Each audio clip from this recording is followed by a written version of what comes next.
Assalamu alaikum, урматтуу көрүүчүлөр. Мен кечинде мына ушул Ош шаарындагы Манас ата кичи районундагы Разаков көчөсүндөгү светофордун алдындагы чукулган жер боюнча видео тартып чыгарган элем, бирок бүгүн эртең менен жумушка келсем мынантип шагал менен толтуруп коюптур. Кечеги видео менен бүгүнкү видеону салыштырып көрсөңүздөр болот. Кече бир топ эле чукур болчу. Унаалар бул жерден токтоп шашпай өтүп аткан болчу. Мына бүгүн кадимки эле мурда кандай өтүп атса ошондой ылдамдыкта өтүп жатышат. Азыр мына ушул жол куруу компаниясынын иш техникасы турат.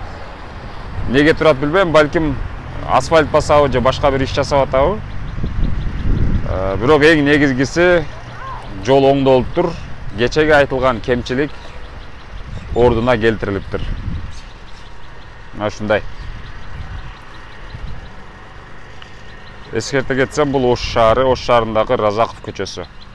Мындайча айтканда, Ош шаарынан чыгып Кара Суга түшүп барган жол.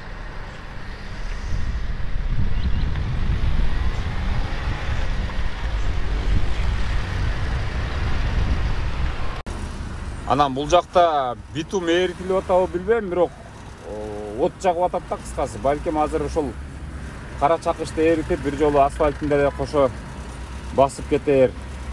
Жумуштан кайтканда муну да бир көрүп кетебиз буюрса. Ошол техникалар эң негизгиси иштеп жатышат экен.